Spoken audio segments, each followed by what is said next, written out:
வணக்கம். இது நம்ம கிச்சன். கிச்சனில் நம்ம இன்றைக்கி என்ன பண்ண போகிறோம் அப்படின்னா, ட்ரெடிஷ்னல் மெத்தடில் ரவா லாடு பண்ண போகிறோம்.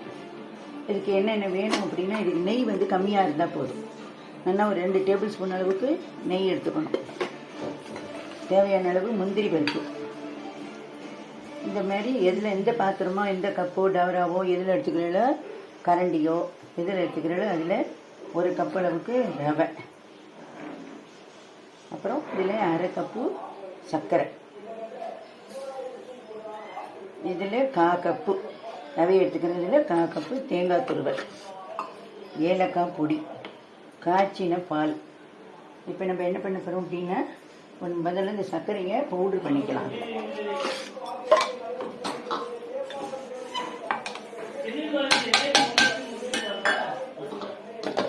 சர்க்கரையை பவுடர் பண்ணிவிட்டு நான் காட்டுறேன், ஒன்று பண்ணுவேன். இப்போ நான் அடுப்பை ஆன் பண்ணி நெல்பச்சட்டியை பற்ற வச்சுட்டேன். 2 டேபிள் ஸ்பூன் அளவுக்கு நெய் இருந்தால் போதும். இதுக்கு நிறைய நெய் தேவைப்படாது, இந்த அளவு நெய் போதும். இப்போ இதில் நம்ம இந்த முந்திரி பருப்பு எடுத்து வச்ச முந்திரி பருப்பை வறுக்கிறோம்.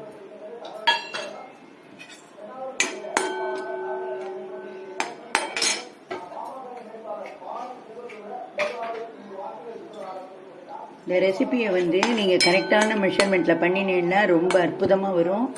டேஸ்ட்டும் நல்லா இருக்கும். 1 வாரம் வரைக்கும் வச்சுருந்து சாப்பிடலாம். ஆனால் ஃப்ரிட்ஜில் எடுத்து வச்சுருங்கோ. சாப்பிட்றதுக்கு ஒரு 10 நிமிஷம் முன்னாடி வெளியில் எடுத்து வச்சு சாப்பிடுங்க.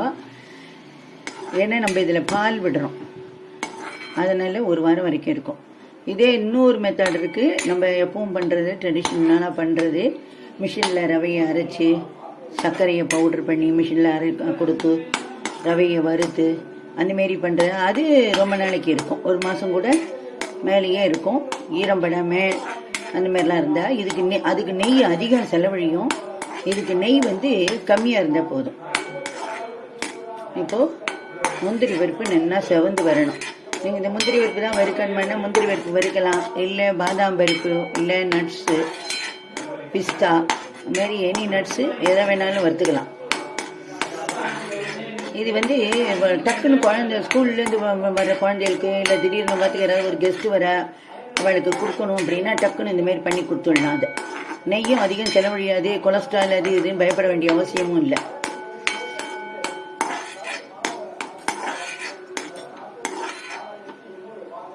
என்னென்னா பொரிஞ்சு வரட்டும். முந்திரி பருப்பு இன்னும் கூட பாதியாக நான் கட் பண்ணிக்கிறேன் அப்படிங்கிறவா கூட கட் பண்ணிக்கலாம்.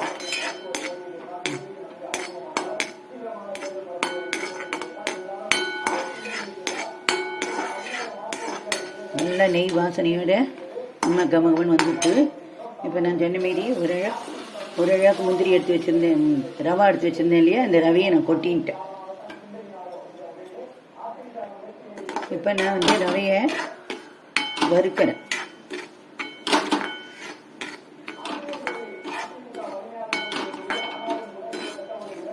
இப்போ ரவையை நல்லா சிவக்க அதில் வறுத்துக்கணும்.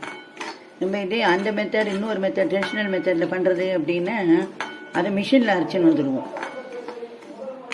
இப்போ இதுக்கு அரைக்கணுங்கிற அவசியம் கிடையாது, அரைச்சும் பண்ணலாம். அது ஒரு டேஸ்ட்டாக இருக்கும், இது ஒரு டேஸ்ட்டாக இருக்கும்.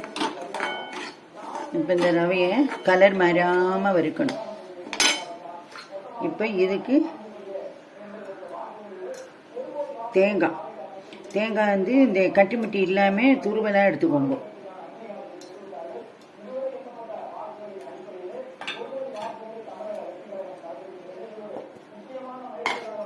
இந்தமாரி 1/4 அளவுக்கு தேங்காய்.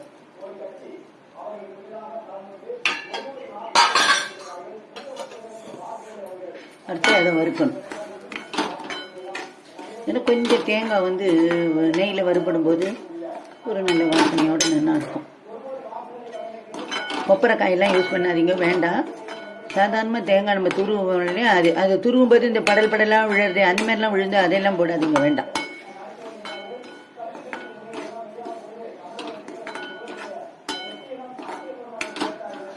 இப்போ தேங்காயும் வறுபட்டு எடுத்து நான் வந்து அடுப்பை ஆஃப் பண்ணிடுறேன். ஆஃப் பண்ணிவிட்டு இப்போ இதில் வந்து ஏலக்காய் பவுட்ரு போட போகிறேன். ஏலக்காயை எப்படி நைஸாக பவுடர் பண்ணி வைக்கிறது அப்படிங்கிறது பிகினர்ஸ்க்காக நான் சொல்கிறேன். என்ன அப்படின்னாக்கா ஏலக்காய் என்னென்னா இல்பச்சட்டி சூடானோன்னா ட்ரை ரோஸ்ட்டாக வறுத்துட்டு அதுவும் கூட கொஞ்சம் வந்து ஒரு நம்ம எவ்வளோ ஏலக்காய் எடுத்துட்டுருக்கோமோ அதுக்கு தகுந்தாப்புல அரிசியை வச்சு சேர்த்தா பவுடர் பண்ணி எடுத்து வச்சுக்கலாம். நைஸ் பவுடர் ஆகிடும். இல்லை அப்படின்னா சர்க்கரை ஒயிட் சுகர் இருக்குது பார்த்தீங்களா, இந்த ஒயிட் சுகர் அதோட ஏலக்காயோட கலந்து மிக்சியில் பவுடர் பண்ணிவிட்டு எடுத்து வச்சுட்டு அது இதுவும் ஆகிடும். இப்போது நான் 1/2 கப்பு அளவுக்கு சர்க்கரை எடுத்துட்டேன் இல்லையா, இந்த சர்க்கரையை மிக்சியில் பவுடர் பண்ணியிருக்கேன், அதையும் இதோட போட்டுட்டேன்.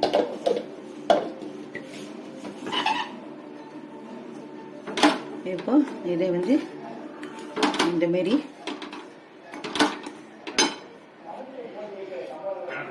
நல்லா அரிசி இந்த ரவா சர்க்கரை இதெல்லாம் நல்லா ஒன்று சேரட்டும். கொஞ்சம் ஆறணும். அதுக்கு முன்னாடி நம்ம பால் காய்ச்சி வச்சுருக்கோம். இதுக்கு வந்து எவ்வளோ தேவைப்படுன்னா 1/2 கப்பு பால் தேவைப்படும். அதை கொஞ்சம் கொஞ்சமாக இந்த பாலில் விட்டு சூடு வெதன்னு இருக்கணும். பால் ரொம்ப ஆறின பால்லாம் இருக்கக்கூடாது. இப்போ இது ஆறினதுக்கப்புறம் பார்க்கலாம். இப்போ நம்மளுடைய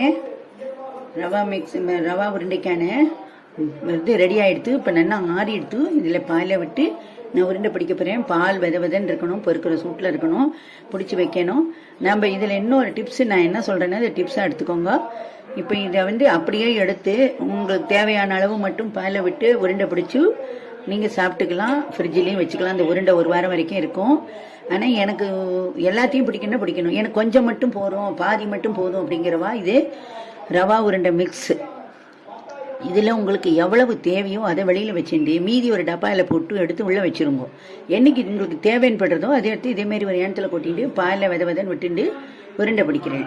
இப்போ நான் இதில் பாலை வந்து விட்டு உருண்டை பிடிக்க போகிறேன்.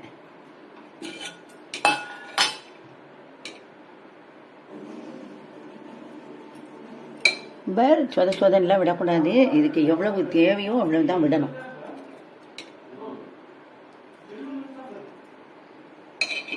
நம்ம மெஷர்மெண்ட் அப்படின்னு கரெக்டாக பார்த்தோம்னா 1/2 கப்பு தான் தேவைப்படும். இப்போ நம்ம பிடிச்சி பார்த்துட்டு விட்டுக்கலாம். இன்னும் கொஞ்சம் இதுக்கு தேவைப்படும். அதனால இந்த கொஞ்சத்தை நான் விடுறேன். அப்புறம் தேவைன்னா விடலாம், இல்லைன்னா வேண்டாம். நல்லா இது அப்சர்வ் ஆகிடும்.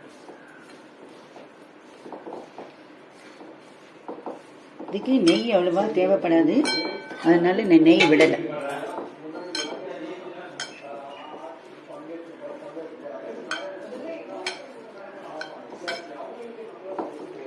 இதையே இன்னொரு மெஷர்மெண்ட்டில் பண்ணலாம். எப்படின்னா இந்த ரவையை வறுத்துட்டு நைஸ் பவுடர் ஆக்கிடணும். எப்படி நான் சர்க்கரையை வந்து நைஸ் பவுடர் ஆக்கிட்டேன் இல்லையா, அதுமாரி. இப்போ இதுக்கு இவ்வளவுதான், இதுக்கு மேலே தேவையில்லை.